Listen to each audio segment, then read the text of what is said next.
Picture a quiet carry in Wexford, still water, no people, no noise, just the kind of place that feels forgotten, the kind of place you would never expect to become the center of national court case.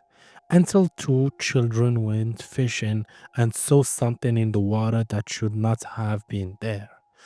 And that moment turned the missing person case into something much darker. This story begins in County Wexford in the early hours of an October morning in 2024.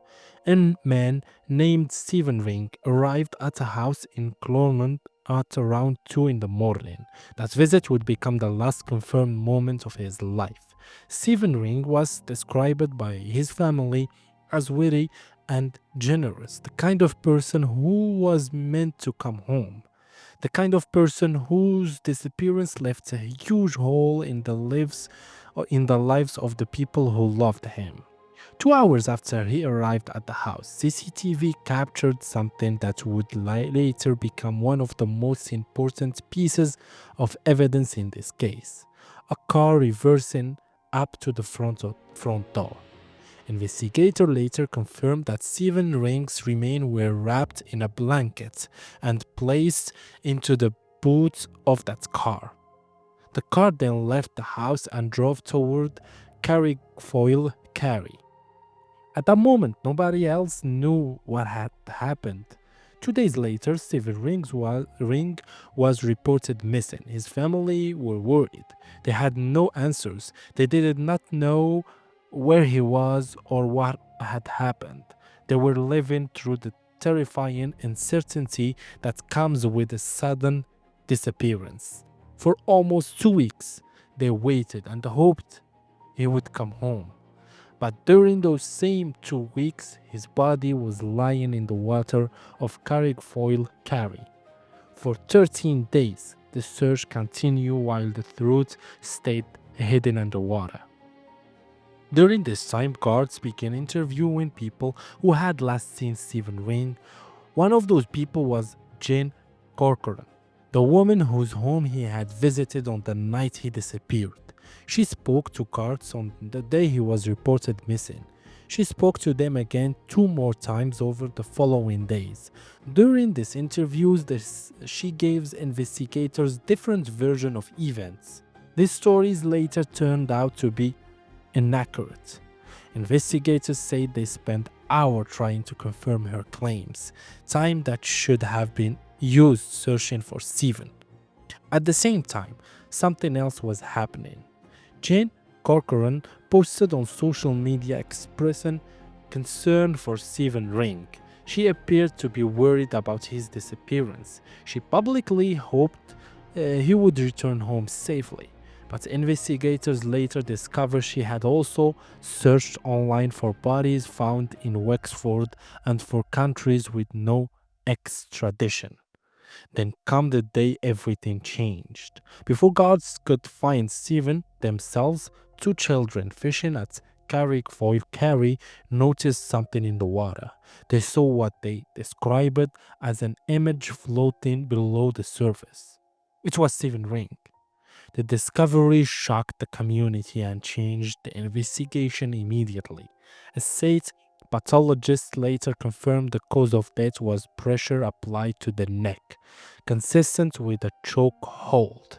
Investigators also discovered that Stephen Ring's hand has been bound behind his back using half of a tea towel.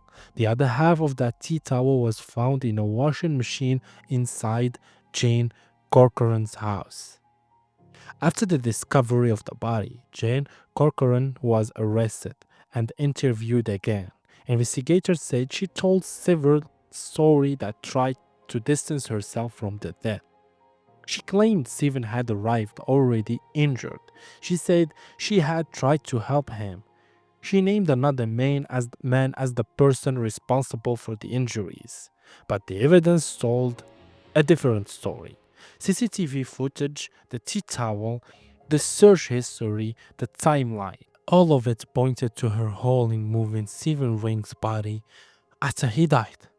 Eventually, Jane Corcoran pleaded guilty to helping move Stephen Ring's remains and to lying to guards during the investigation. This week, the case reached its final stage in court. At the Central Criminal Court, she was sentenced to prison. The judge said she had lied to investigator and wasted valuable guard time. The count also heard that she had blamed the victim for what happened. The judge set a sentence of 9 years. This was reduced to 6 years and 9 months after her guilty plea was considered. The final 9 months were suspended under conditions. So, the final sentence becomes 6 years in prison. In court, Seven Ring's mother spoke about the pain her family has endured. She described the trauma of not knowing where her son was for the 13 days, the emotional impact of waiting, the heartbreak of learning how he had been left in the carry. For the Ring family, the waiting was one of the hardest parts. For almost 2 weeks, they hoped he would come home. During those same 2 weeks, someone already knew he would not. That contrast is what makes this case so powerful and so painful. The legal case has now reached its conclusion. A sentence has been handed down. The court process has ended, but for the family, the loss remains. A carry in Wexford is no longer just a quiet place. It is now forever connected to a case that shocked a community and left a family with lasting grief. If you want fast updates on Irish true crime, subscribe. We cover everything before it hits mainstream headlines. Thank you.